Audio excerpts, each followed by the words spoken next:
dietitian and nutritionist, and I'm also a faculty with the University of Health and Allied Sciences. I'm involved in nutrition research and planetary health conversations in recent times. I'm really looking forward to the presentation today and the engagements thereafter. My warm regards to everybody on the call.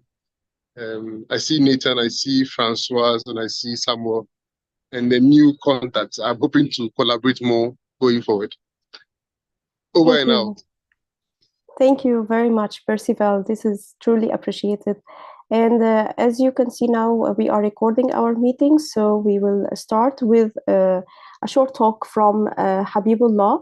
Habibullah is the executive deputy of the MRN, and let me share his video presentation that he provided for us.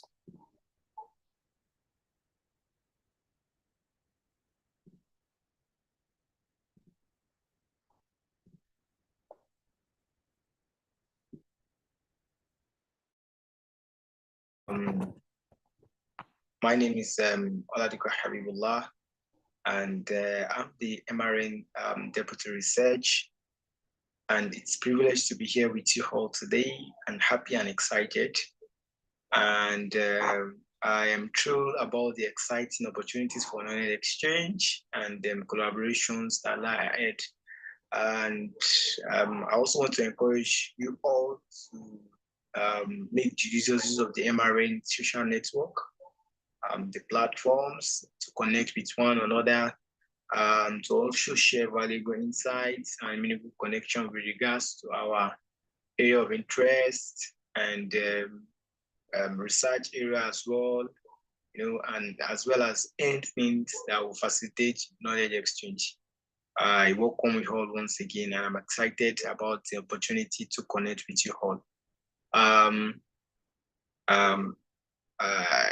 want to say that I actually appreciate the MRN executives for bringing these very, very vital and important programs, which centers around exploring planetary health and specifically talking about the merits, advantages of planetary health as an holistic solution center paradigm. So I will be sharing my little insights, sharing some insights on this. Basically, planetary health offer an holistic approach, to addressing modern challenges. How does it do that? It does this by recognizing the interconnectedness of human health, environmental health, and the health of ecosystem. So as a result of this, it offers numerous merits towards solving the 21st century challenges. One of which is the interdisciplinary approach. Planetary health integrates knowledge and expertise from various disciplines, which includes environmental science, economy, sociology, public health sciences, art, history, and many more. And I'm very certain that amongst us all here, we have individuals with various disciplines and professions. So through this interdisciplinary approach,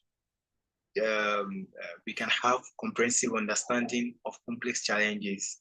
So when we have the comprehensive understanding of complex challenges, we can actually provide solutions. We can actually facilitate the development of effective solution as well. So I think planetary health is actually a win in this regard. Secondly, is I'm talking about the equity and social justice. Planetary health also recognizes that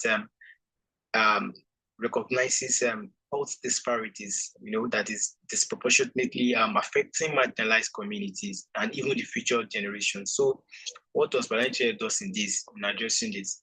It will advocate for social justice, equity and inclusion of decision-making processes, to ensure that everyone has equal access to healthy environment and essential resources. This is very, very important in this area that we have, that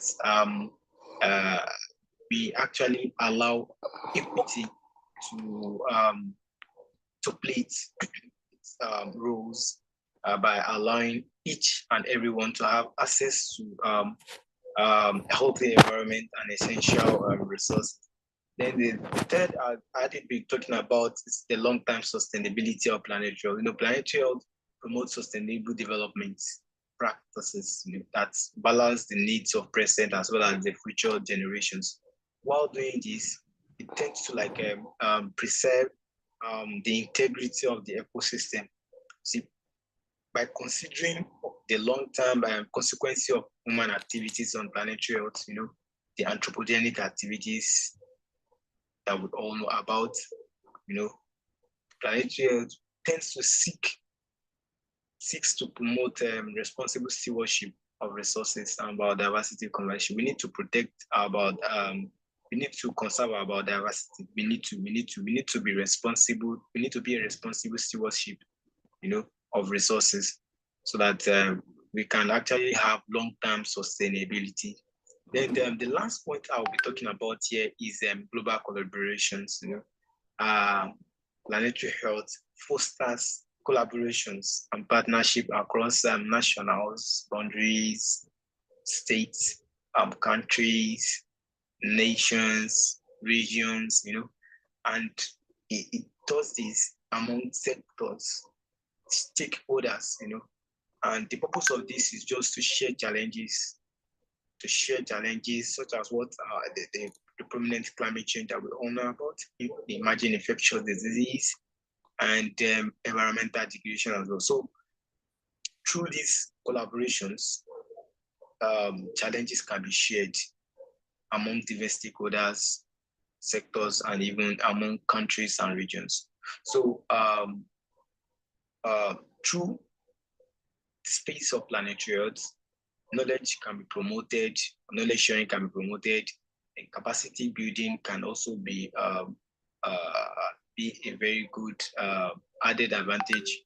Then there's also collective action through the global collaborations, and this seeks to achieve global health and environmental goals. When we look at this, when we look at the bigger picture, we understand that global collaborations is actually very, very, very, very important.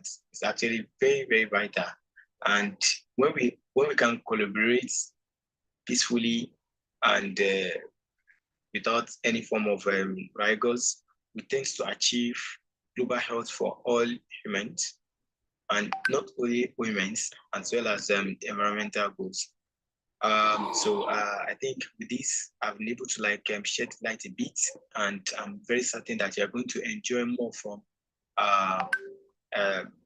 different executive and speakers that will be talking about that will be exploring planetary health, and I know certainly that they are going to do justice to that, and they're going to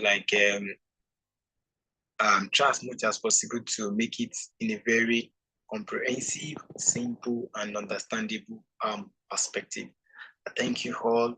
I once again welcome you all to the MRN coffee space.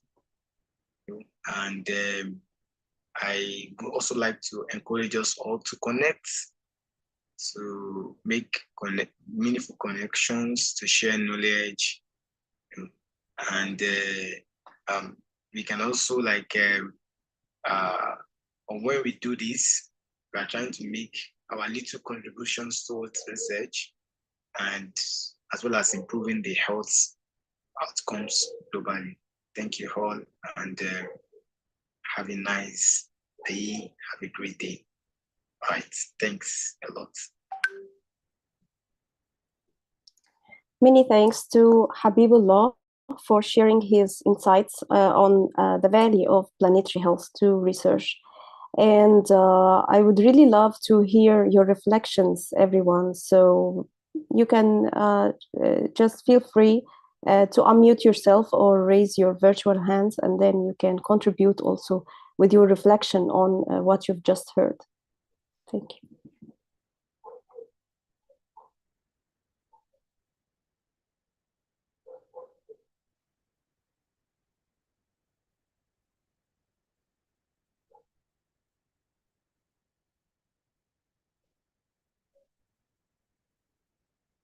So nothing is coming up now. That's no problem at all. We will also hear from Nathan, the Executive Director of the ACOFI, Africa Community for Planetary Partners for Health and Environment. And I wonder if he can jump in now, or we can proceed with the presentation that we have from Samuel Abimbola. So yeah, and once again, feel free to unmute yourself to reflect on what you've just heard from Mr. Habibullah. And also I will share with you his ResearchGate link, so that you'll know what perspectives he is writing on, and how planetary health can be used in a practical way to leverage on the Africa research, and in a very futuristic even insights. So with this, I would like also to read the bio of our esteemed Samuel Abimbola, the co-director of the MRN. So Samuel is a passionate, goal-oriented PhD student in the field of environmental health at the Cyprus International Institute for Environmental and Public Health, where he obtained his master's degree in public health. Prior to this, he undertook a bachelor program in zoology at the University of Ilorin in Nigeria. He is a public health enthusiast with a major interest in environmental and occupational health, epidemiology, and planetary health.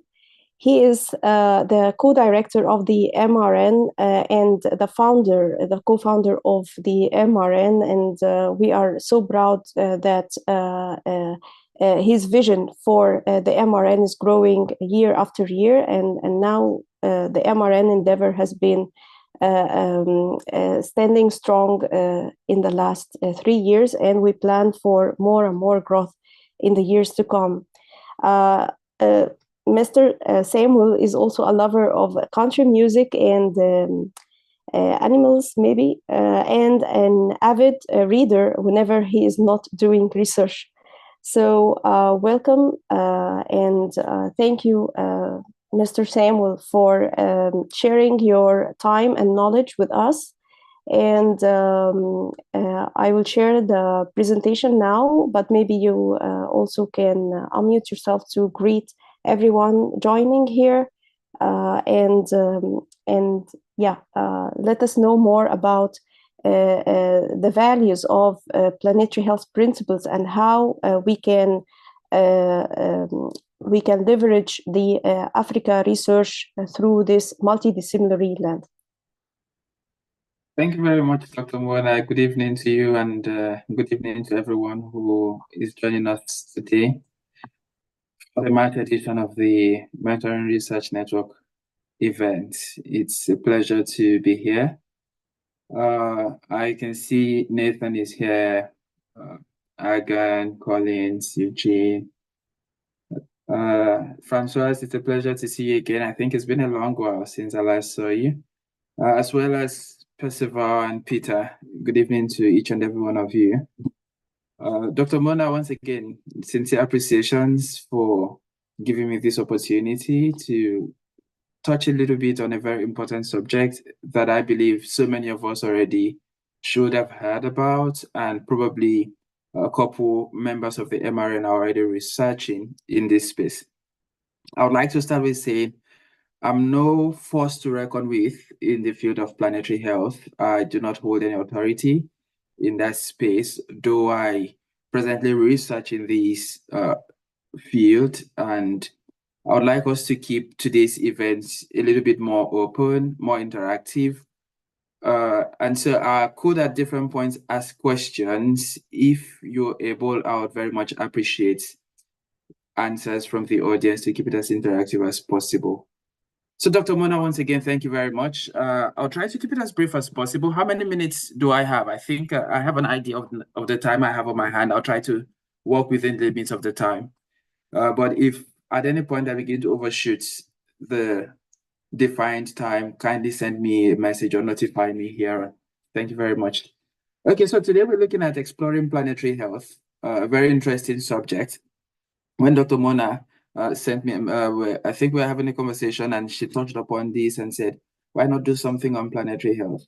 It came to me, interestingly, as a surprise. The reason being that in the space of 2 months, that's in January and February 2024 so far, I've received around three or four other requests to present on this subject, different fields, different subtopics, but same theme. That's planetary health. Is either I've received a request to talk on the opportunities in planetary health, to look at the dynamics of planetary health, or to talk on the challenges in planetary health in the African context. And it looks like the topic or the subject of planetary health continues to gain traction over the years. To the best of my knowledge, the first time planetary health was generally spoken about as a concept, as an idea, was in 2014.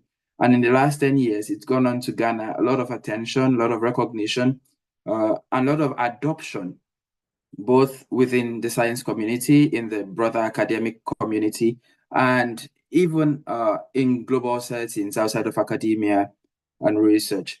And so very briefly, I'll just say one or two things on what planetary health entails. Standing on the already established protocol by Habib, who is not here at the moment, but he already gave a very good introduction to planetary health. I would very much corroborate all he has said about planetary health being an interconnectedness, an interplay of the diverse components of the human ecosystem, man himself being one of such components. Okay, Dr. Bona, if you could help me with the slide, please. Could we go to the next slide? Okay, so what's planetary health? As I mentioned, planetary health is an idea, a concept that takes into consideration so many others, encapsulates, it embodies so many other ideas that preceded it or that has preceded it. For instance, when you think eco health, one health, and so many other health concepts that have been spoken about in recent years, it all has, in one way or the other, an undertone that has now been brought together and merged into one concept, which we know as planetary health. According to the WHO, that's according to the World Health Organization's Health Promotion Glossary of Terms in 2021, that is, they define planetary health as the achievement of the highest standard of health, of well-being, and equity in a worldwide context through very judicious and intentional use and attention to the human systems. Now, these systems, diverse as they are, they believe that if we pay close attention to these systems, they will then go on to shape the future of humanity, shape the future of our world, and create a safe environment within the limits wherein human life can flourish. And so these concepts build upon and synergizes so many similar, as I said, similar concepts that have gone before it, whether you're talking of geo-health, one health, planet, eco-health, and so on. Next slide, please. So what's the case for planetary health? Why is planetary health important? Before I touch on planetary health as a school of thought on its own, I would like to just give a very brief time to what we've achieved so far as a species, as humans, as a species altogether. If you're looking back the last 100 years, or take it from me, let's say the last 500 years, from as far back as the 16th century till now, we've made some very remarkable advancements as a species. If you look at life expectancy, we've had an increase in the life expectancy. The next slide would show you a graph, a chart that shows how life expectancy of the human race has improved significantly from as far back as the 16th century, late 16th, 17th century. And it's been climbing up very rapidly from the 20th century, climbing up very rapidly up until now. And we've had going from around 30 years average life expectancy on a global level to somewhere around just past 60 years, almost reaching 70 years, being our life expectancy as a subpopulation at a global level.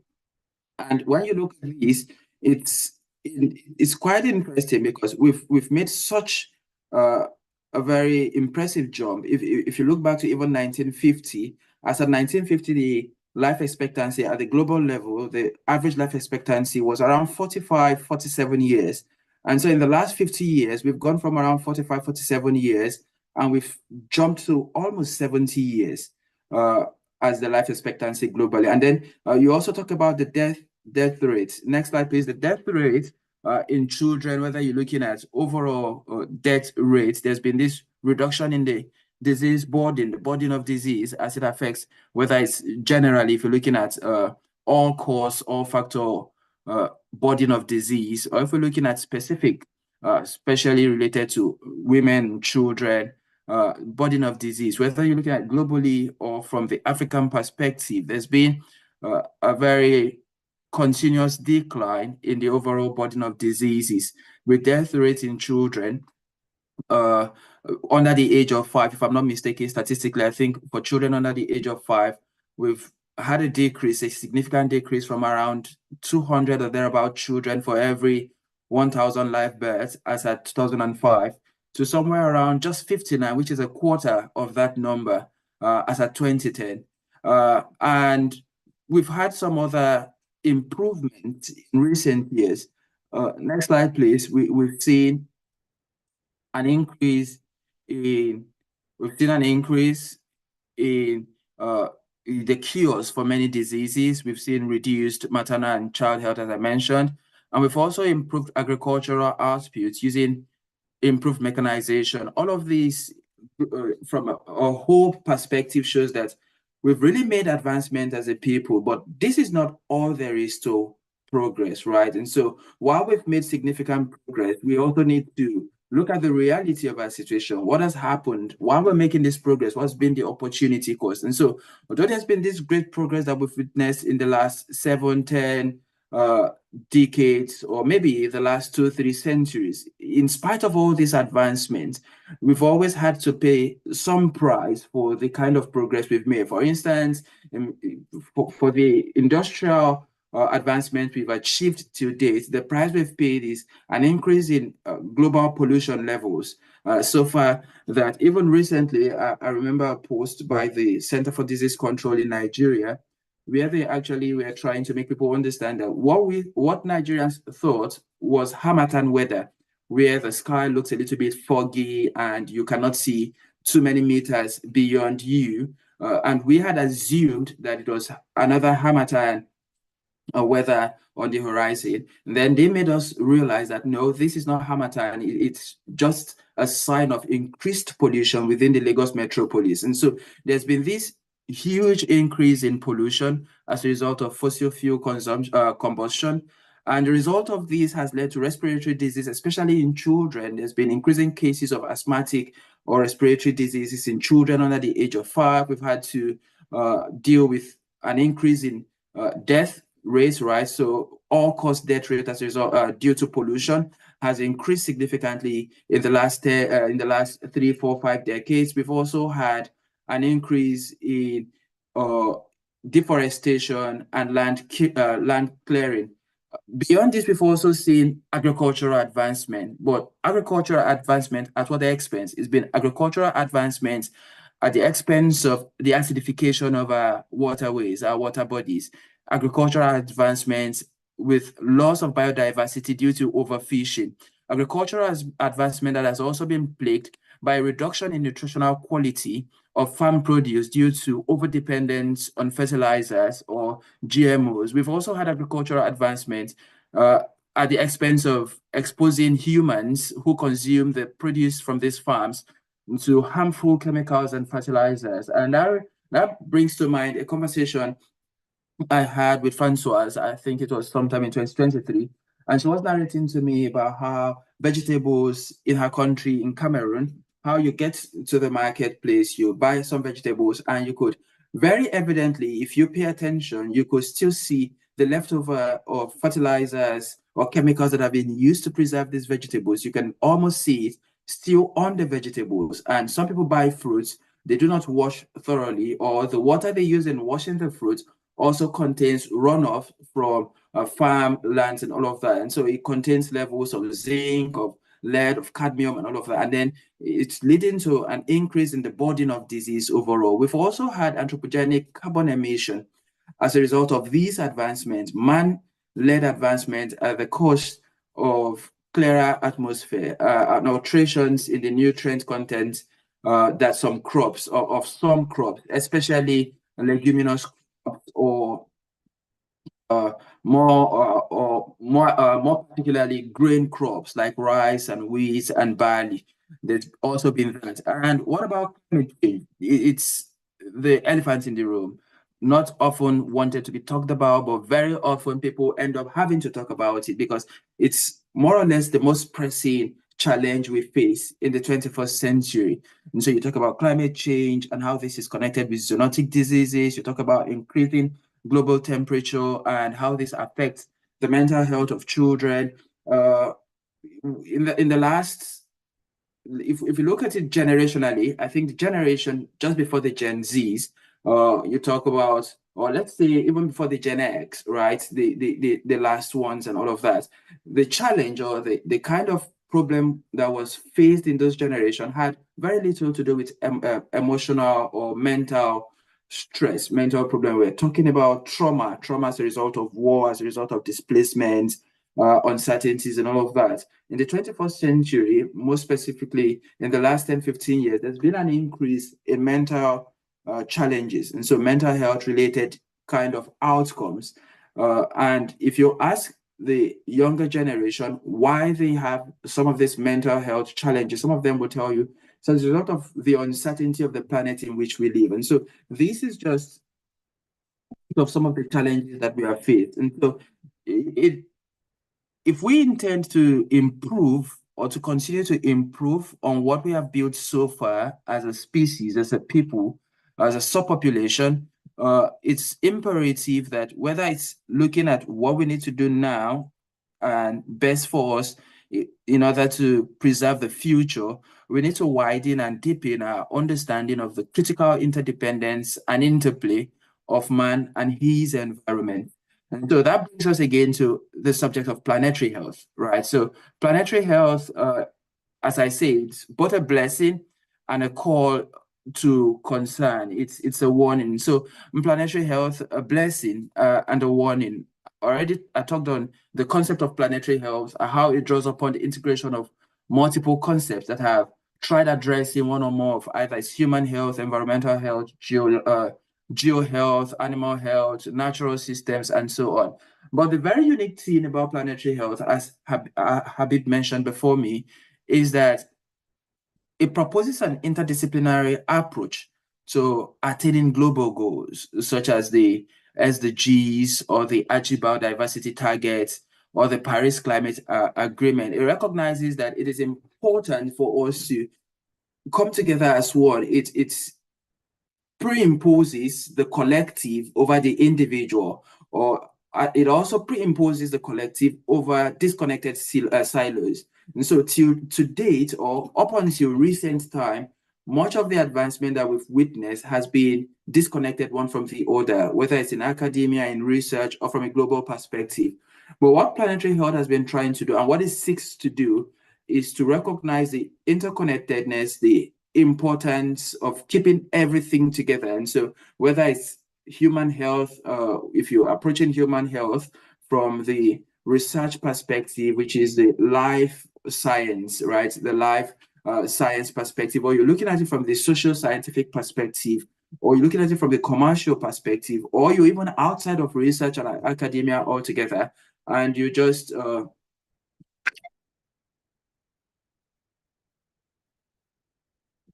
sorry, can you hear me?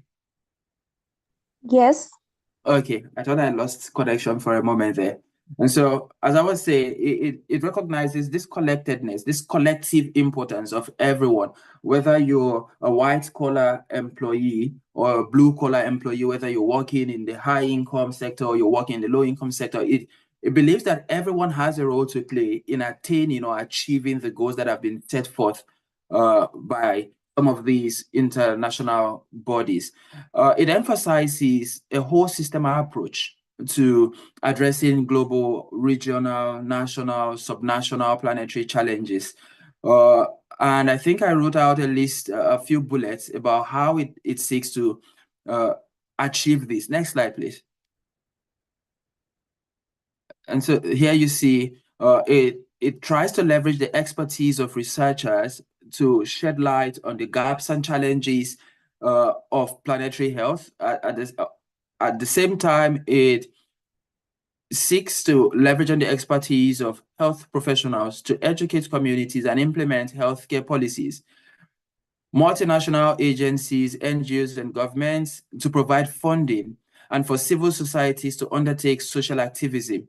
Now, when it comes to informed decision-making, it helps or it seeks to create an environment where decision makers, civil society leaders can all come together and advocate for policy that would actually address these challenges from a felt needs perspective and not a supposed needs perspective. It also seeks to restructure academic curricula in such a way that it highlights the importance of man's interconnectedness with his environment.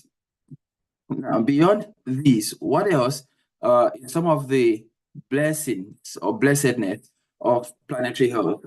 Beyond the slides I've written, I think there are quite a few other things we need to understand. That when we look at the world we live in at the moment, and we look at some of the challenges I mentioned prior, challenges like pollution, whether you're looking at household air pollution from burning or the use of solid fuels. I'll try to mention some of these things in the context of the African continent, because I've looked into the global north, and some of the things I would mention may not very much apply to them, but it very much applies to us.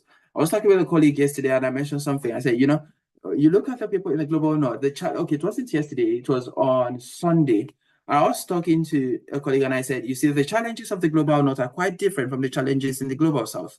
And so you're looking at a country in the global north and you're talking about energy. Energy is a challenge for you, but energy in what context? Is the challenge of energy in the context of shifting towards green alternatives for climate reasons. But in Africa, we've not even reached the point where we can begin to worry about green alternatives. Why do I say this? And so we're talking about energy and we're talking about pollution. Up there in the global north, their challenge or what they worry about is carbon monoxide being emitted by automobiles, vehicles. In Africa, we have carbon monoxide emission in the house, within households, because some of our people still use wood for cooking. And so we use oil lamps because of the lack of electricity. We do not have access to gasoline-powered energy sources. And so this leads to pollution on a different level and in a different context compared to the global north. And so the use of wood, of charcoal, of crop residues, of dongs, and sometimes of even not real coal in its real form, right, for cooking or for energy, it's leading to an estimated 2 or more million deaths per year. And we're trying to narrow that gap. And so from a pollution perspective, we have this challenge to combat with in Africa. And then we also have to look at this exposure and how it's leading to wildfires or deforestation, because the more people have to depend on wood for energy generation, and then they fell more trees. And this is leading to the loss of biodiversity. There's direct injury from the felling of trees. And then there is also misuse, or I wouldn't call it misuse, accidents that arise as a result of having wood fire within closed environments. And then you talk about fishing, for instance, you talk about the agricultural conditions, and we're talking about overfishing. And let's look inwards, let's look within Africa. If I'm not mistaken, I was checking and I think I saw something about how in Ghana, poor fish supply caused in part by overfishing has led to food insecurity and an increase in the consumption of bushmeat. Now, if you look at these, fish insecurity or the insecurity of fishing as a result of overfishing is leading people to dependence on bushmeat. It then calls to mind the Ebola outbreak, right? And some other zoonotic diseases. And so you see that there is this continuous interplay. If you talk of extreme weather conditions as a result of climate change, where you're looking at global warming or regional warming, what already comes to mind are countries like Somalia or Ethiopia, where we've heard of extended periods of drought, where there's been almost no rainfall at all. And so the way we feel it in Africa, or the way Africa feels the need for planetary health, should be, and by all means, should be very different from how the global north feels the need for planetary health. And that should also spur us as researchers to find solutions that are more tailored to the African continent. We've got to find ways to reduce zinc, the zinc content in our food. For us to do this, we need to reduce carbon emission. But bearing in mind that we are a very unique people, we're faced with a double barrel or perhaps a triple barrel of disease. We're combating infectious diseases on one hand, we're combating chronic disease on the other hand, and then we have an overbearing burden of poverty and neglect, right? And so we have to come up with solutions that takes into context the socioeconomic disparity, the socioeconomic reality of our people, to then provide solutions to a land that is flowing with milk and honey, but at the same time plagued with hungry children and diseases. And so we need to acknowledge the challenges that we face as a people at a continental level. And as researchers, one of the things that we need to do in the context of planetary health is to try to understand what are the research gaps that are existing in Africa in planetary health at the moment. We need to understand the human elements, the human health impact of global environmental change. It's very, very diverse. There is no single approach that could be considered holistic that encapsulates all of these. When you're looking at the human health impacts of this environmental change, you could look at it, you talk about zoonotic disease, you talk about chronic disease. Even in chronic disease, we're talking about ischemic heart disease, for instance, you're talking about cardiovascular diseases, you're talking about high blood pressure, and all of these. And you see that there is so much yet undone and so much yet unknown in Africa.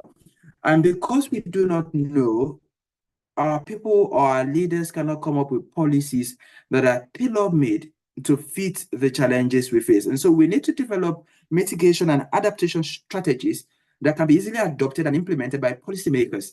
What do I mean by this? So much of the research that has been done so far in planetary health in Africa, when you read it, I stand to be corrected on this, but one thing I've seen is that African researchers were trying to mimic the research that is being done in the global north. We're trying to come to similar conclusion as has been reached by researchers in the global north. But this does not necessarily have to be. We need to understand that our own mitigation strategies, our adaptation strategies should by all means be different from the mitigation and adaptation strategies that have been implemented in the global north. And so what you see is that as a result of these mimic of global north perspectives in African literature regarding planetary health, policymakers are unable to adopt the findings of our research and therefore cannot implement it in real life scenario. And so there is that gap between research or between academia and industry. And so one of the things we need to try to do in this mentoring research network and as African researchers is to try to find Afrocentric challenges and then come up with Afrocentric mitigation strategies and adaptation strategies that is tailor-fit for the peculiarities of our people, taking into context the age of the general population. Africa is by all means the youngest population on earth, we need to take into context also the educational level, literacy level of our subpopulation. We need to take into context the urbanization level of our continent. We need to take into consideration the poverty margin of the countries on this continent. Beyond that, we also need to embrace honesty and transparency in academia. We need to begin to create an environment that the generation coming just behind us can look at and say, if only the rest of Africa was as honest and as transparent as her academic sector. I think if we're able to do this, perhaps if we cannot change the whole of Africa at a time, if we're able to, you and I, since we find ourselves in the academic environment in Africa, if we are able to restructure the academic sector, if we're able to restructure the academic environment, for instance, case in point, I recall a student who was lamenting having put in a lot of effort into working on an undergraduate thesis, and it required financial commitment, effort, it required time. And at the end of the day, when the supervisor would publish the findings of that thesis work, the student was not referenced. The student was not on the names, was not one of the contributing authors, so to say. He was not even recognized. The effort that had been put in was not recognized as a contributor to that thesis or to that particular publication. I feel that if we're trying to change the community outside the broader African community, and we're talking about corruption in the African community, we need to look inward and see in the academic community, what kind of corruption are we also perpetrating? You as a senior researcher cannot go on to publish something where you have young undergrads who had contributed, and then you do not even mention, no honorary mention, no acknowledgement, and no inclusion of these contributors when articles are published. I think this is just one. There are several other issues of dishonesty and non-transparency in academia that we can touch upon. And then we need to finally come together to be united in order to shape the future of our continent. I was watching a clip some months back, and I heard someone talking about India and how India is fast becoming one of the global force to reckon with. And I looked back after that same, and then I looked back upon India, and it was very interesting to see that just as recent as the 1960s, India was at war with Pakistan. And it was so impoverished that it had to import grains to feed its population. As of 2023, India became the second highest exporter of grain globally. I think we need to come united. We need to become united as a continent. We need to create an environment that allows for international collaboration between African countries, between African researchers, between African communities. We need to break the barrier. You look at the European Union or the countries within the EU have so far been able to survive because of the strength of the collective unit. If you disintegrate the European Union into its different countries and you leave them disconnected for the next 100 years, you take away the free trade zone, you take away the freedom of movement of people and goods from one country to the other, very soon you would have a continent that is also tending or teeming towards poverty. That's one of the things that is holding Africa back. And so Africa, if we're going to address the planetary health challenges that are facing us, we should bear in mind that our planetary health challenges are not isolated. The challenges of planetary health in Nigeria is not so diverse from the planetary health challenges in Ghana.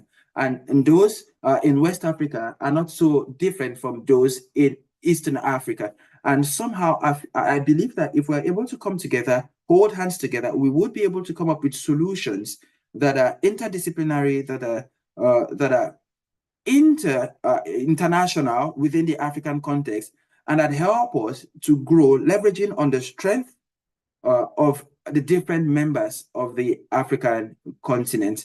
I think this is where I would say thank you for your time, and feel free to ask any question that you might have or make comments. Thank you very much. Thank you, Dr. Mona.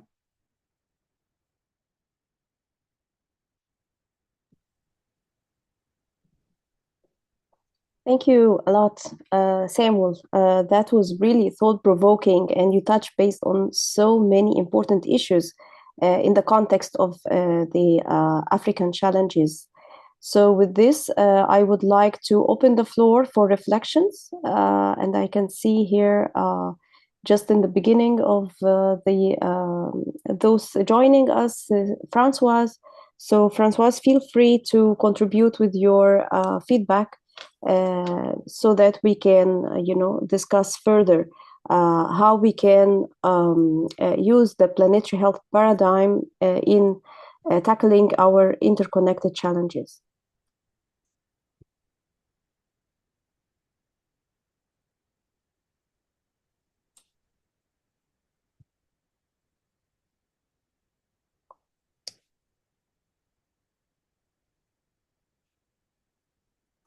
Okay, so no pressure. I'm just opening the floor for any reflections. If anyone has got any aha moment, even from what Samuel just shared with us, please, if you have any questions, even please contribute.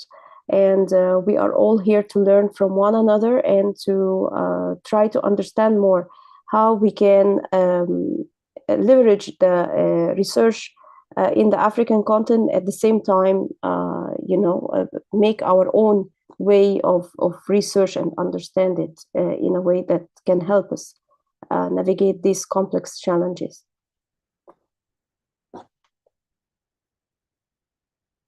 Yes, I can see again. Again, please unmute yourself, and we can all hear from you. Thank you so much, Dr. Mona, and thank you, Samuel, for that elaborate presentation. It was amazing following. And when you're talking about the challenges that we are facing in Africa and how we can use research to bridge the gaps that are existing, and I've heard you stressing some of the important aspects, including in our education system. So that was amazing. I'm sure that maybe you didn't talk about this, and maybe you can give your contribution with regards to it. We also have existing research that have been conducted all over years and ages, and more are happening even up to today.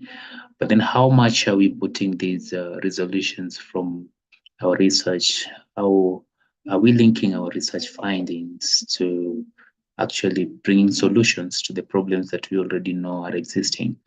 I think that is one of the aspects that we also need to put much effort in informing our decision. And one thing that we lack as well, and I'm giving a case study of Kenya for that matter, having those opportunities to actually inform policies and decisions from our research findings. I don't know how we can go about this.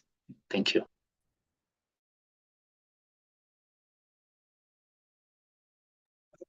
I get that last. Was it a question? I got the first part very clearly, but I think I last part. Can you repeat that again, please?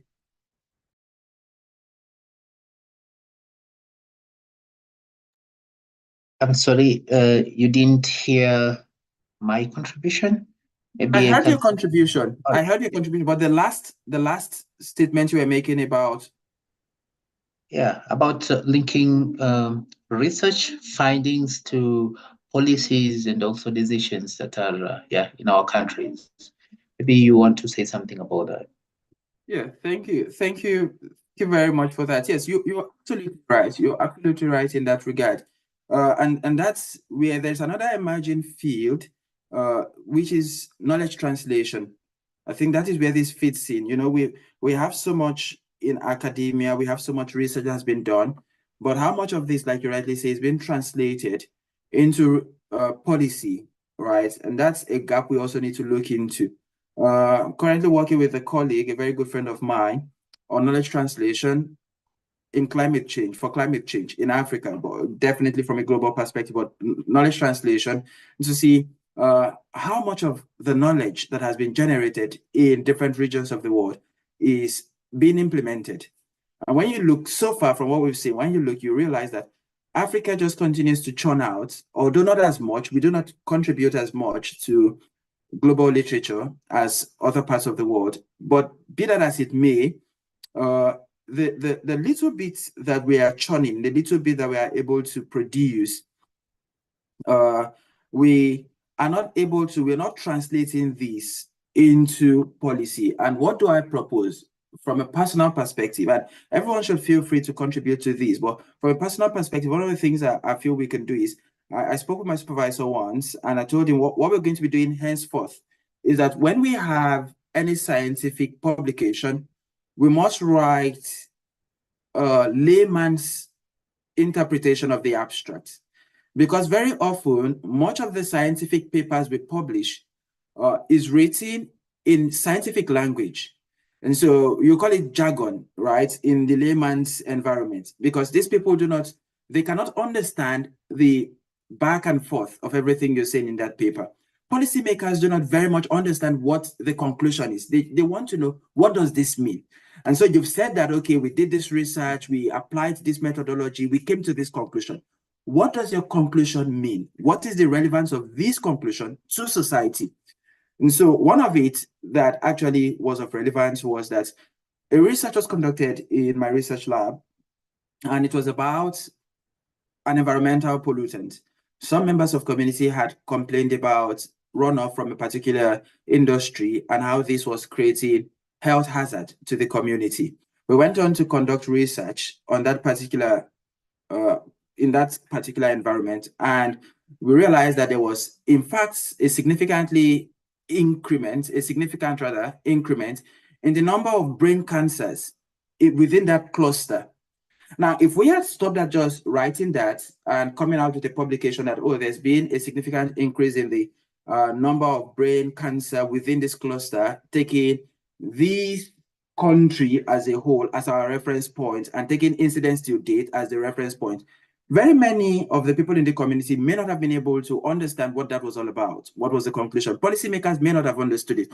And so what we did was we went on to then write these findings, and we submitted it to a newspaper, a publishing house, and the publishing house published it as a news. Now, when it was published as a news, it garnered more interest and more attention. And then the House of Assembly called for people to come and talk about it, and findings were conducted, and it finally went to court.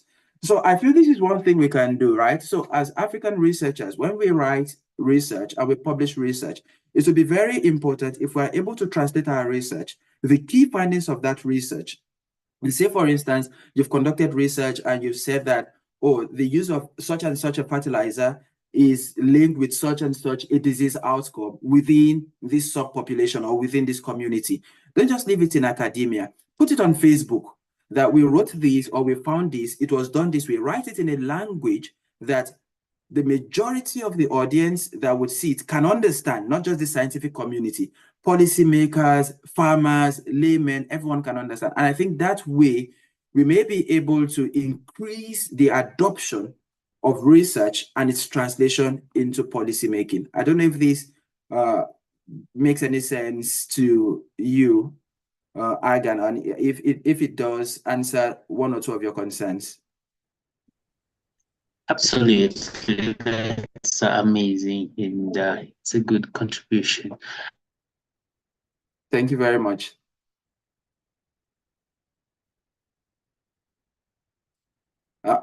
Dr. Mona, we have 2 hands raised, if I'm not mistaken. Yes, so please, anyone can unmute and start posing the questions to Samu. Yeah, we all hear you. Tess, yeah. Okay. Mine is to just add to Samuel to answer again. So I was part of the UN Environment Assembly. That is the highest decision body of UNEP process. I have been following the process this is going to be my second time, 2.5, because the other one, I would just say I didn't understand much of the process. So the last one that was held in 2022, and this one, at least I was able to follow on some of these things. And one thing that I've come to realize as a big gap is that, especially in Africa, we have so much of this research. Number one, we need to make it known. And that is because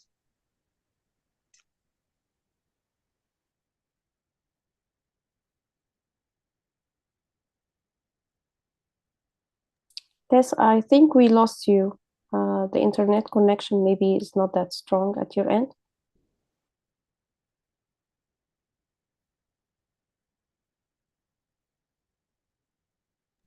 So until Tess comes back, maybe we can have any other contribution from anybody having anything in mind to ask Samuel.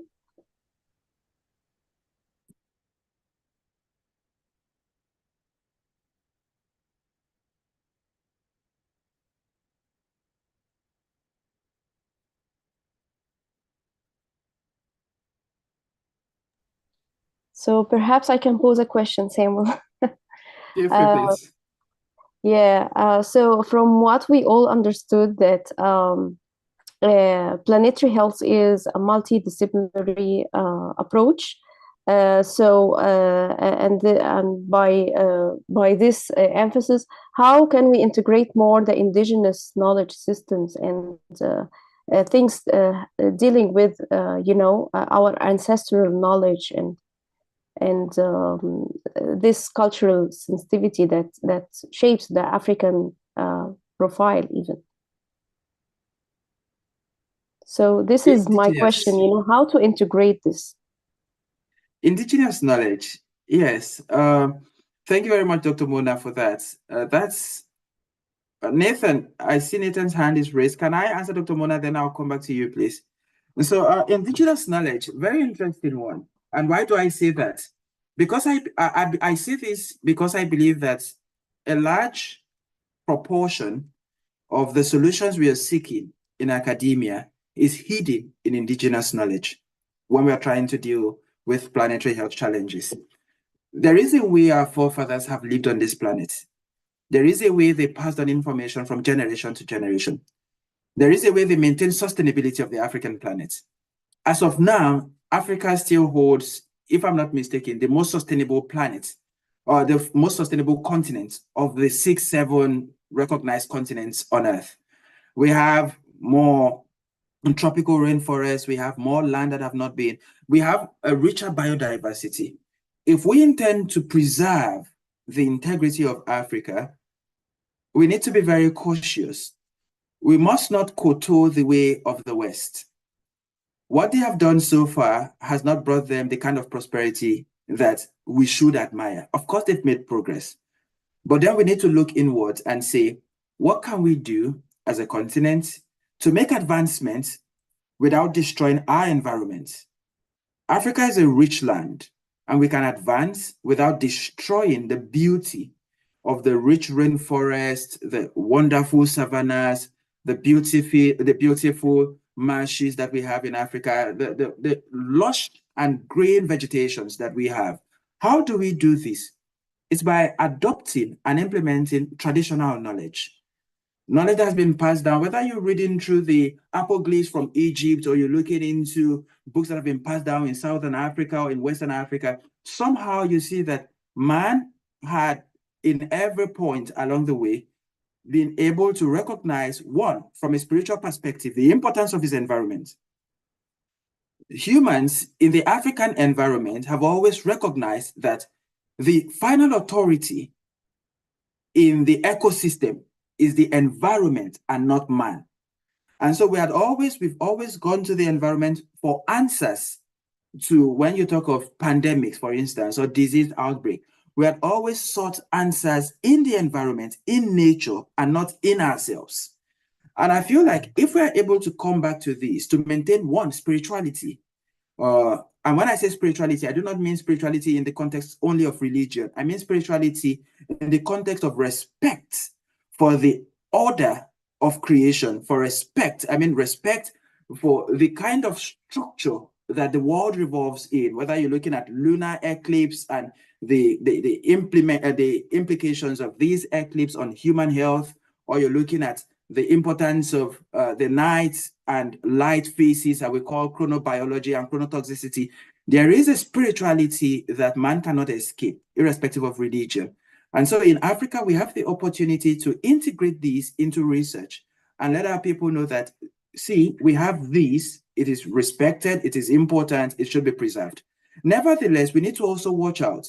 We cannot adopt all indigenous knowledge because, to the best of my knowledge, and as far as we might have seen already, some of our indigenous knowledge are not wholesome. And so what we need to do is to filter out unwholesome indigenous practices that would not benefit us as a species, and then trying to create a standard upon which the wholesome indigenous practices can be implemented. Because if we do not have a standard, more of a sort of a code by which these activities are implemented, right? If we do not have premises upon which these things are laid, everyone is then going to begin to create their own rules and their own laws. And where everyone becomes jury and advocate, we will descend into chaos and misunderstanding. So we need to create a body within the academic community, as has already been done in Asia. I think it's been implemented already in Asia. They're beginning to integrate indigenous knowledge into academic research. And so we need to also create such a thing and create a body that reviews indigenous knowledge, that actually puts the call out to indigenous communities to pass on information that they have into academia. And then we can refine this information, put it out for the general population to use and implement it in research. I think that we would be able to, one, preserve indigenous knowledge, which is very important for us as a people. We'll be able to preserve the environment, and by inference, would also preserve humanity, which we are.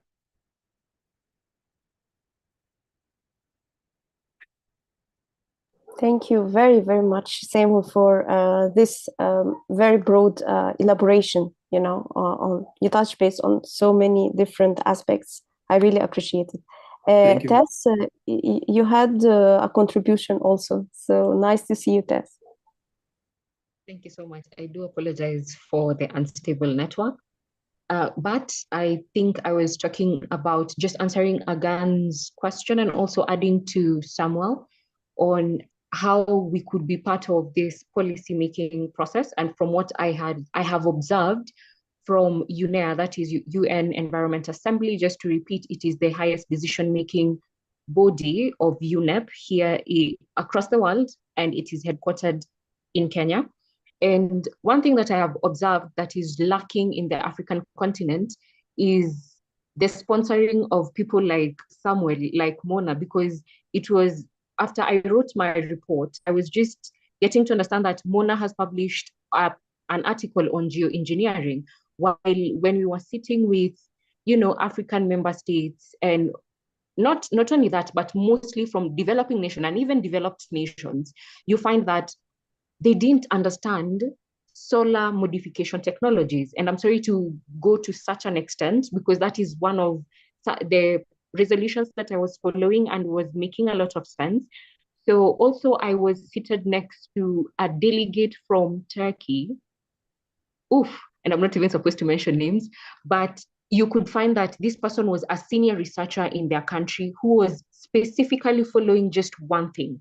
So what I'm trying to put across is, like, let's say someone like Mona going back to the country and finding, talking to the member delegation, which I know could be a huge step, or rather a daunting step. The other alternative could be getting members of MRN accreditation to be attending some of these processes so that you're able to meet, because in these processes, you're able to meet someone from your country and they don't have all the security or the flamboyance.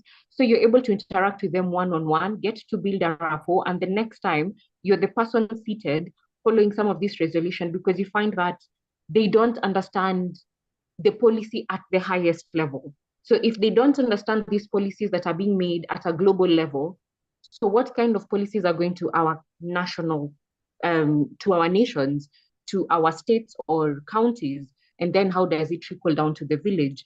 So just to answer the way, again, your question, how do we link all of this together is, yes, we have a lot of policy, we have a lot of research, but the research community and the research community, especially here in the developing nations, they are not much supported by the state so that you're able to sit at the decision-making table, because you find that in the developed nations, these people who are arguing out the policies and the sentences are very knowledgeable with what they're talking about. So what does it mean when it comes to opportunities for most of us is when you're able to get to these places and argue out, you're able to argue out a position of your own country, a position of the entire continent, and you're able to mingle with other people to come up with something that is concrete, something that is strong for the for the entire continent. And also we're able to push back on some of the things that you'd feel, well, this is not working well for us, and it feels as if that there's some element of being backhandedness that is coming into the picture. The final thing would be the scientific community. This is one of the major group of UNEP. So I'll post all of this for Mona so that at least she'll be able to post it to the group for Mentoring Research Network, and just talk to her more about what the community does, and also linking up with the global focal point, because I see that we have a lot of amazing work done. And when it comes to the research community, especially from Africa, we are very limited in the UN space. So over to you, Dr. Mona, and thank you so much, Samuel. Thank you so much, Tess. And this is really beautiful. And we are so proud of you that you represented Africa and Akufi through your contribution in the UN environment event that you attended. And also I shared this UNEP Environmental Assembly, the outcomes. So if you have more documents to educate us more about the importance of this within our academic fields also, then that would be very much appreciated. So please be encouraged, everyone, to unmute yourself, contribute with your feedback on what you think so far the planetary health can offer as a paradigm, a holistic paradigm that really honor the indigeneity and the cultural sensitivity of our African continent. So the floor is open. Anyone who would like to tap in, yeah, just unmute yourself and Sam, yes, please. I see a question in the comment section from Joe, and he goes on to ask, do people in Africa understand the importance of research? If the answer is no, what can we do to make people understand the significance of it? I'd say that the answer to the first part of the question is both yes and no. Yes. Why do I say yes? Africa has produced some of the most brilliant researchers the world has ever known, right? And when you look in the global north, one thing that has interestingly caught my attention is the fact that some of the people who are making headway in research in the global north are of African descent. Some of the most of the most schooled subpopulation in the global north are African subpopulation. And so whether you're talking of research, you're talking of law, you're talking of social science and all of that, we have some very brilliant, beautiful minds, even in literature, that have gone on to do wonderful things. And so we cannot say categorically that people in Africa do not understand the importance of research. Yes, we do. But again, why then do I say no? I say no from a systemic perspective, which is very much what Tess also touched on very lightly, that our decision makers, our policy makers do not bring to the bench the people who do the research to be able to form decisions that are wholesome and holistic. And so when you look within the policy sphere, there is a disconnect between research and policy, or research and policy implementation. And so when you look within the policy, the house, the echelon of power where policy is implemented, it seems to me that they do not understand the importance of research. It is not the layman who does not understand. It is not the scientist. It is not the academic who does not understand the importance of research. But to all intent and purpose, our leaders seem to have intentionally stayed blinded to research or to the implementation of research in policy making. And so in that space, we can say, no, some of our people, not all of them, some of our people do not understand. And then we have the community that is also disconnected from research. And that is where we need to increase advocacy and we need to increase awareness, because we have a subpopulation, or we have a group of people who are not as educated as the global north. And so we do not have people just going on to ResearchGate or to PubMed to go and read recent findings. And so we need to bring information to the people in a language that they can understand. Some of you might have already known this name, Aproko Doctor. Is a Nigerian doctor who has demystified public health. The name is Aproko Doctor. That's what I know him as. His real name is Chinonso Egemba. And when you see what Aproko Doctor does, he takes things like, say, for instance, high blood pressure, and he connects it to the consumption of salt, right? And then he comes out and says, some of you have prepared to eat rice and plantain this evening, and you already added salt to your rice. You added salt to your plantain. You added salt to the stew. You will still sprinkle salt on it until the spirit of your forefathers says stop. You continue to add salt. And you would eat this salt in your breakfast. You would eat it in lunch. You would eat it in dinner. Now, people pay attention to it because it's like he's speaking in a language people can understand. It's food. And so people are paying attention. He then goes on to say, the amount of salt you should consume as an adult in a day should not exceed 8 grams, specified. And what is 8 grams? It then shows what 8 grams should look like. And this way, people tend to understand and say, oh, so all of the noise that the medical doctor has been saying, reduce your salt, this is what he's talking about. When you just tell people, reduce salt consumption, without explaining how to reduce salt consumption, there would be that disconnect between research and the general population. And so we need to demystify research. We need to demystify academia. We should not make academia look like an environment where only brilliant people can understand what we are saying. And so the only time we would have communicated research is when sorry to use this word, the most foolish, there are no fools amongst us, but permit me to say it is when the most foolish amongst us can comprehend what we are trying to say. That is when we've communicated our research. If we communicate our research only to the brilliant minds, then we've not done any difference. And so I think if we do this, Joe, we would be able to make significant improvements in the understanding and the appreciation of research in the African perspective. Thank you. Agan's hand is raised.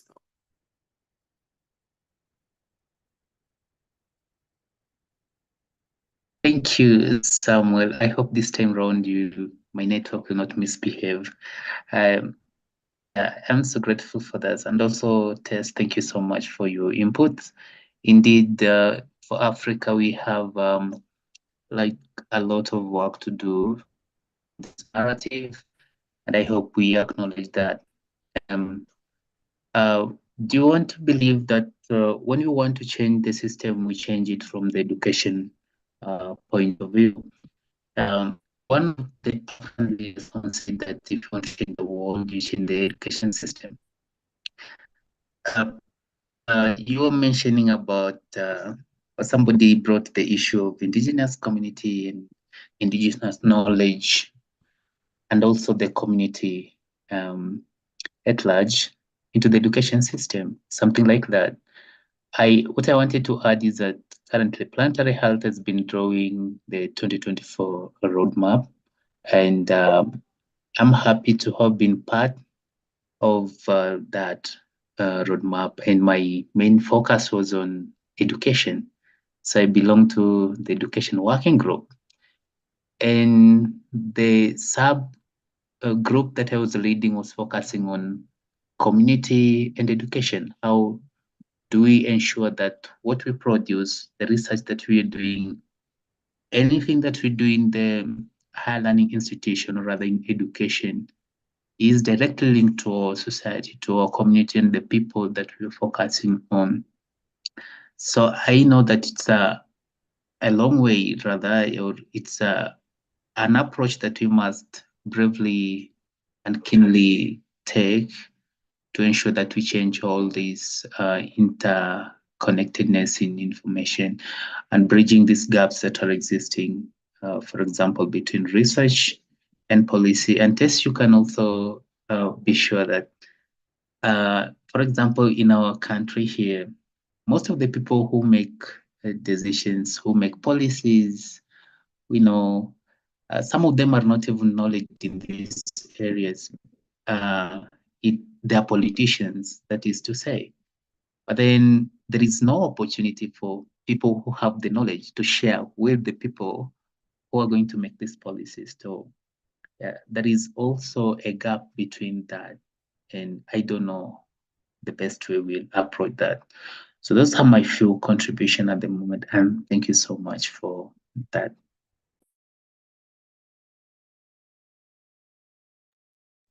Yes, Tess, thank you so much again. And Tess, yeah. So just to answer on Agan's question about just wondering how to go about it, especially here in Africa, it's because so what I have observed now going thrice is the fact that these policies are actually made for us. And that is simply because, yes, as you've said, the people who are sitting in our desks are not qualified. And at times, some of these decisions are being made at some wee hours of the night. And the delegations that are here in Nairobi, most of them do not have the strength or the capacity to work at a 24-hour clock system. Yet the delegation that is coming from the developed nations, they send a delegation of 720 versus in Africa, they could send 20. So 720 versus 20, there's a big gap. And some of these things are very intensive and they're also bought out. That is the unfortunate bit, which could be, well, one of these findings will sit down and see the dynamics and also the politics that goes behind it and the frustrating process. And I know you're wondering, how do we take part of it? So there's major groups and stakeholders for UNEP. When you just Google it, it will come, major group and stakeholders for UNEP. There's a place where we have children and youth, where you can sit and contribute and get to push back through statements, through showing this research and also the importance of what is being done. There's the scientific community that I mentioned earlier. And also the other part is the women major group for all the ladies who are here. Definitely. I know it would need our, the organizations that you work for to be accredited to UNEP to be able, because it's also a process that is limiting. So the reason I'm saying that is because at the highest decision-making body, this process, once we get our voices heard, as many youths, as many women, as many scientific communities, we are there as many as we can, then our voices are being heard. And with some of the stories that we are hearing is with the more African or entities joining, our voices nowadays is becoming even more together. We are having one voice. And actually that is dangerous if you understand what I actually mean. So sooner or later, the accreditation process is going to be, taken, okay, I know you and you get what I mean. It's going to be a bit more difficult for African entities to be able to register because, yes, we are speaking up and the dynamics are, if you're not in the government or we're not in the delegation that are seated at the table making these decisions, then you're going to go through these entities that I've mentioned, these three. There are 9 in total, but the 3 that I'm trying to see all of us, those are the most where we can fit in. And that is where we can make our most noise, our most contribution, and get to say, hey, whatever you are doing, we are here. And you're able to push back against the delegates who are there and telling them, please go like this, don't go like this, because it will hurt us because of A, B, C, and D. Over to you, Dr. Mohammed. That's very important also to consider.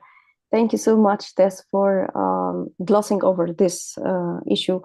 And before time runs out, I would like to invite our new MRN members, in particular, Eugene, Nicole, Dr. Lucy, anyone who is joining us for the first time. So what do you think about the planetary health paradigm, and how you can try to read more and incorporate that in your domain or your field of research? Because I know that we are a multidisciplinary group, so the conversation may sound like a lot of environmental issues and policy making issues, but then I would really like to know what you're thinking of about this paradigm, and how you can adopt in your research if you are convinced with its prioritization now, thinking in a holistic fashion. So no pressure, but before the meeting ends, I would really love to hear your insights also after Samuel elaborated on why do we need a holistic approach? Why do we need to function now in a very collaborative way, and out of closed chambers? We need to make everything very clear as researchers, and to know more about the complex challenges that directly or indirectly affect us all.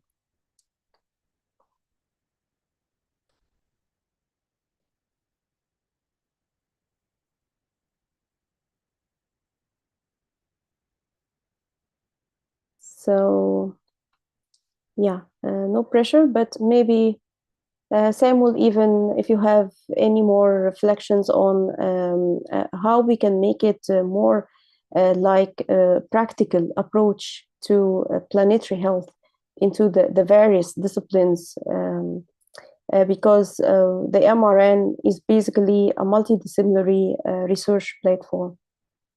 So perhaps, Samuel, you can help me to make others, reflect more about the importance of planetary health paradigm in tackling our complex challenges. Yeah. All right. Thank you, Dr. Mona. I would have loved to hear the view of other members, but it looks like no one is volunteering to go. So I'll just say very briefly this. One, we need to understand what planetary health entails. It's in simple terms, it's the interdisciplinary approach to addressing planetary challenges. That being said, it means everyone has a role to play, irrespective of your expertise in academia. Everyone has something that he or she can contribute to the planetary health conversation. Now, within the MRN, one thing we can do for Africa is to highlight the gaps. These gaps have already been written out. There are no new gaps as of this moment. We have existing gaps that are yet to be plugged till date. I think one thing that we, the young budding researchers, can do is to dig deep into literature and say, what are the gaps? Let us find these gaps. It is not, what you're doing would not be as deep as a systematic analysis or a systematic review, but it would be somewhat deeper than a review paper. And so you're reading through multiple research and you're trying to find what is the recurring theme in this many research that has been done on this subject. When you get that, when you get to that point where you've highlighted so many of these gaps, what you then need to begin to think is, what are the possible solutions? What can we do?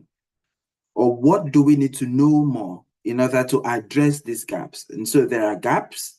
There is the possibility that we do not even know enough about the gaps. And so should we dig deep into understanding these gaps? If you are proposing digging deep into understanding the gaps, you are on your way to developing a research idea. If you look at a gap and you say, oh, I think I can find an answer to plug in this gap, which doesn't necessarily need to do with research, then you are on your path to entrepreneurial breakthrough. Because we are in the 21st century and everything that is being brought to the table in the 21st century revolves around planetary health. And so 90% of fundings in one way or the other is connected with climate change. And so if you're able to do climate change, or you bring a subject that has to do with planetary health to funding bodies, you stand a higher chance of being funded. Now, if you come to a funding organization with an idea for research that is addressing climate change, but you're not interdisciplinary, you would not be in the top, in the pecking. When they list the pecking, you won't be in the top. And so these funding bodies are not only looking at your ability to address pressing challenges, but how interdisciplinary is your approach? How diverse is your team? And so if you're able to come up with an idea that is research important, then you need to look within the MRN or even outside the MRN and look for who can contribute. What are the different approaches that can be adopted in contributing to this idea? Take, for instance, I worked on a research article once with someone who studied geography. I am coming from a background with parasitology, public health. This person did geography. On that team, we had someone who was also a veterinarian, right? Veterinary doctor. And so we had a veterinary doctor, someone from public health. We had someone from geography. We had someone from law. There was someone who studied community law or something, law. And because of this diversity in the team, the depth of understanding of the subject was very evident, because we could talk on the ethical component, we could talk on the geographical component, we could talk on the health component, and we're able to bring in so many different components to board. And so I think what we can do at the MRN level is, one, let's even understand what do we have. What has been done so far? Knowledge translation. Let's start with knowledge translation. We've talked about the gap between research and policy. And so you don't need to do research to do knowledge translation. You can just say, I want to look out for all the research that has been done in this subject, and let me see how much of it is implemented in policy. And you can write white papers based on that. You reference those articles, you write white papers, and you send these white papers to policymakers and say, I'm suggesting that we approach this challenge using the solution proposed by this research or this set of research. And I think that way you can begin to contribute something in our own different little ways until we come to the point where we can also sit at the table to inform decision making. And so you can use tools such as ResearchGate, you can use social media. Social media is a very important tool in the 21st century for driving advocacy, for creating awareness, and for lending a voice to a just cause. And so let's try to positively use social media to gain traction, to create awareness, and put ourselves in the conversation. Let's get ourselves in the conversation. Whether you're contributing significantly or not does not matter. Just be a part of the conversation. Eventually, someone would notice what you're doing, someone would hear your voice, and then they would bring you to the table. And if they do not call us to the table, I think we are good enough to create a table of our own and invite people to that table. I think that is what we can do at the MRN. Thank you. That's wonderful, and I totally agree with you, Samuel. I echo all what you said. And I can see Nicole's contribution here, and she is mentioning that her background is in human health, and so understanding the interconnectedness of human health outcomes and the environment could open up a whole new approaches to potentially tackle a number of health issues. And let me tell you, Nicole, that's very interesting to understand the interconnectedness between environmental health impacts on human health, because I teach this as an elective course to undergraduate students in Cairo University School of Medicine.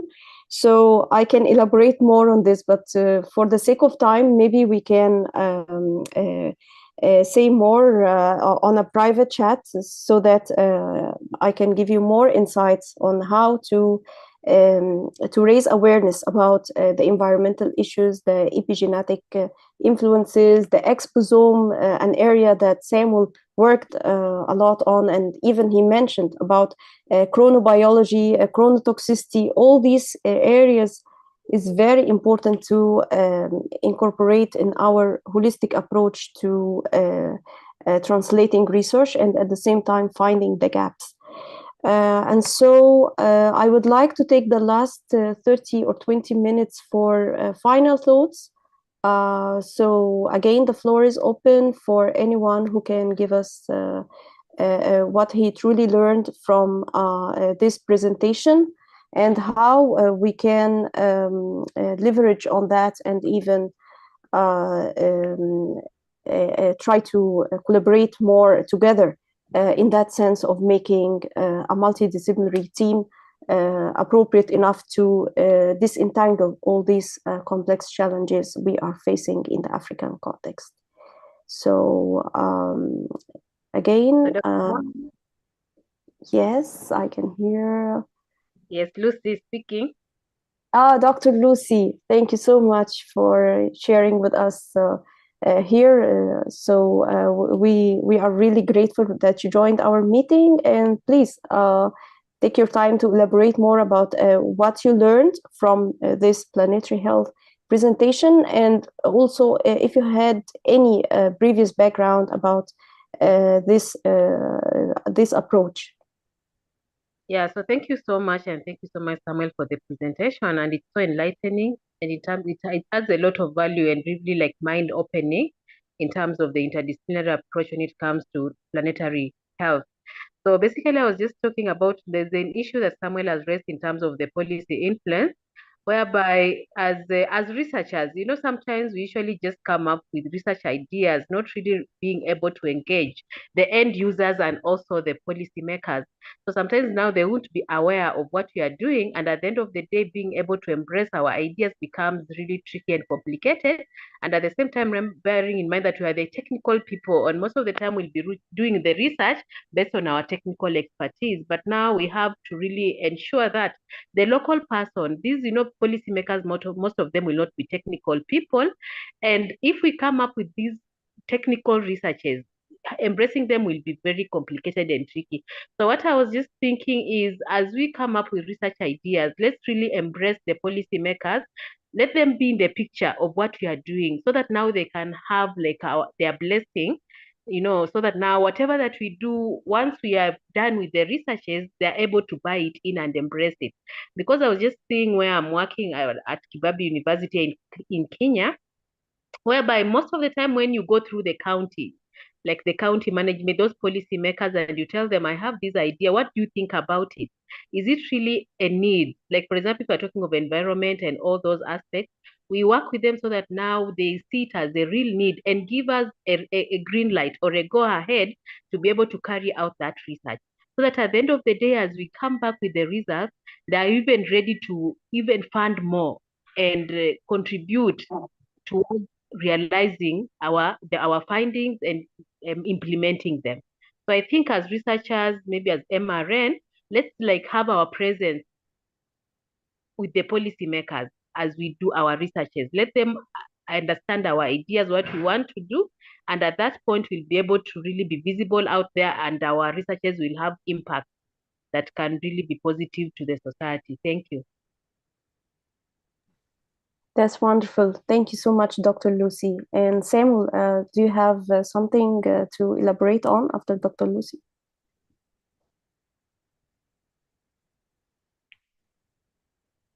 Okay. At the moment, I think she said it very brilliantly. I don't have much to say. She's just as importantly as anyone could. I think we just need to implement, just like she says. It's also important for us at MRN to get ourselves in connection with these policymakers, which is very true. If we do not bridge the gap, there would be no connection. And so somehow we need to. And so in whatsoever means possible, we need to demystify, like I mentioned, and we need to move away from the technical to a language that policymakers and laymen can understand. But she's rightly put it, she's rightly said it. I wouldn't want to add any more to what she said. Thank you. That's amazing. Thank you so much, Samuel and Dr. Lucy. So any more closing thoughts? Yes, Simon. Yeah. Yes, good evening, everyone. This is Simon from Uganda. And this is my first time to interact on this platform. but I'm very excited because this is a very elaborate interactive learning session and sharing session. I've learned a lot today, and I think my concern as well here, looking at the situation, how climate issues are being implemented, the issue of translation of this research language we use is very key, because some of our natives don't understand or interpret some of these theoretical things, but when we put them in the language they understand, practical, I think they can join the struggle and we come up with good results. And I look forward to continue interacting with you and learn with you. Thank you so much. I submit. Thank you so much, Simon, and we are really grateful to have you with us today, and it's such a pleasure to hear your thoughts and reflections on this session. And please keep in touch so that we can have your insights on the other sessions that we have for each month. So any more reflections, closing thoughts, anything before we wrap up this meeting?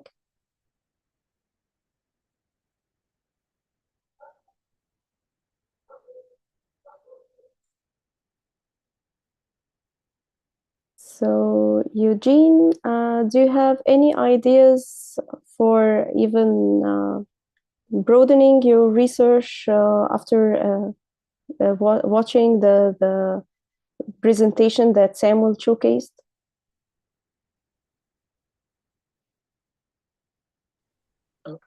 I don't have anything to add, but I'm really grateful for being in this platform, and I've been following the discussion, presentation. Yeah, it's really good and encouraging. Let's just follow what you are doing, and let's go in steps. Let's make small steps as we move. Yeah. Thank you so much, Eugene. This is much appreciated. And as a reminder, we send an email regarding the MRN agenda and the other meetings that you can register for free to attend. So on March 12th, you have a conference about reversing heart disease naturally. So I sent the link on the email, and on March 14th, you have a session on addressing climate change and primary health care. This is also a free event to attend. And then on March 18th, you have the 2024 Annual Emotional Wellbeing Investigator meeting. This is a very interesting webinar, and it's sponsored by the NHS. And then on March 18th to 24, you have the Hormone Super Conference, and it touch base on how the hormones play a vital role in health and well-being.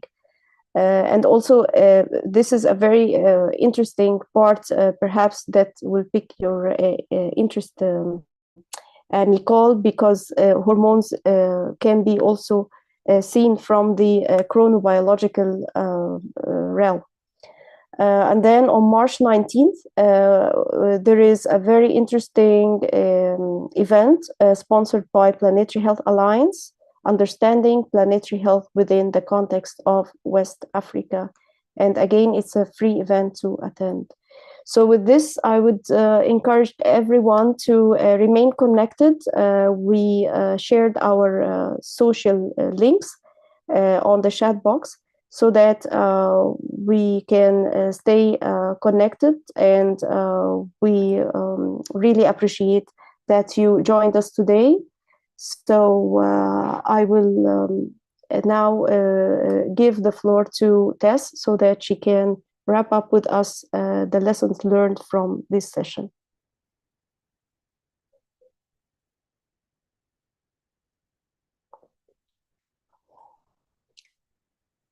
So, Tess, if you are available now, let us know. If not, perhaps we can also hear the final thoughts of Mr. Samuel Abimbola after he gave his wonderful session on planetary health and how we can navigate our complex challenges through the planetary health paradigm.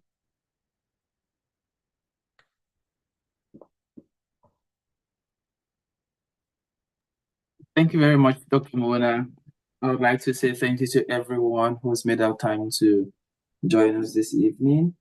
It's not very easy to make our time in a very busy schedule, especially coming into the weekend. Very often, most people feel like just resting it off on Fridays. And so we very much appreciate the presence of everyone who has come into tonight's meeting. In closing, I would like to appreciate Dr. Mona and Tess, who have always continued to organize and direct the affairs of the MRN and to continue to send us reminders and create ideas that we can talk upon and all of that. I very much appreciate your support, Dr. Mona, for how you've continued to encourage me, even when I've continuously been unyielding sometimes or completely unavailable. I hope the future would reward you kindly. In conclusion, I'll just say Africa is blessed. Africa is us. We are Africa. Africa is more than a continent. Africa is a world. Africa is a universe of its own. Africa is beautiful. It's the most beautiful thing I've looked upon. And I've seen quite a few other things around the world, but I still look back and I see the beauty of Africa, of her rich ecosystem, of the very diverse ecological richness that she profers to the world. And I also see the depth of our indigenous system, the way we understand and respect and appreciate the world. I mean, the nuclear environment around us. And all I can say to our researchers is that we should not, one, look less upon ourselves.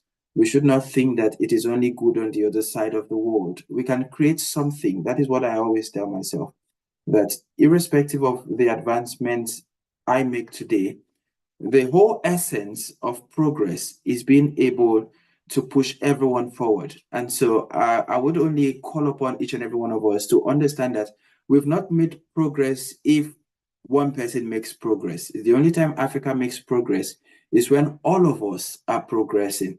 And so we should try to help one another. We should do away with the selfishness and the ego. We should do away with wanting to take the glory or get the accolades. And so I wrote something that the difference between doing good for a good person and doing good by a bad person is that a good person does good with no interest in recompense. A bad person would do good only when they stand to benefit from it. And so everyone can do good. But are you doing good because you are good? Or are you doing good for the benefit of its goodness? And so I think as researchers, we should learn to do good for Africa for the sake of Africa and not for our own sake. We should look at our fellow brothers and sisters and feel what they feel, and therefrom create something that the generation coming after us can look to and say, thank God the generation that went before made a difference. If Japan was able to do it after the World War, if India was able to do it after the war with Pakistan, if China has been able to do it, if the United States was able to come back from the Great Depression, I think Africa, as we are now, we can also do it. It's just a matter of time. But if we would do it, someone has to lay down the foundation stones. If it has not been laid till date, let us take those stones and lay them now. If we lay the stones today, perhaps we would not see it rise into a building, but the generations that would come after would lay stones upon these stones we lay as foundations. And maybe some 2-3 generations down the line, we would have shelter over the foundations we once laid. And I think that would be the most beautiful thing to do for Africa as a continent to say, we started it, some other people continued it, and eventually someone has finished it. And maybe some 100 years into the future, Africa will be able to stand shoulder to shoulder and toe to toe with the giants that dictate the pace of the world. If they did it, I believe we can do it. And thank you once again, everyone. Thank you, Dr. Mona. Until Africa is great, we keep on fighting. Thank you so much, Sam. This was very heartwarming and heart-touching also. So I really also want to say that as Africa researchers, we need to be more like believers and committed to the principles even of justice and health equity, and to carry this weight of responsibility in our hearts and minds, and to be navigating in a broader sense and connecting all dots to health and sustainability for the African continent, and even extend beyond that borders, because Africa is the origin of humanity, and we need to do a lot to retain this image once more. So in my capacity as the director of the Mentoring Research Network, closely working with a beautiful team, Samuel Abimbola, I really appreciate you, and I really appreciate your strategic vision and thinking in a forward way, that we can have this profound sense of responsibility to maintain our volunteering work together in the Mentoring Research Network. And simply, our objectives are clear, and our mission is to stay at the forefront of conducting meaningful research for our African community, and to translate that to our lay audiences, and even to propagate this for future researchers and future generations to come.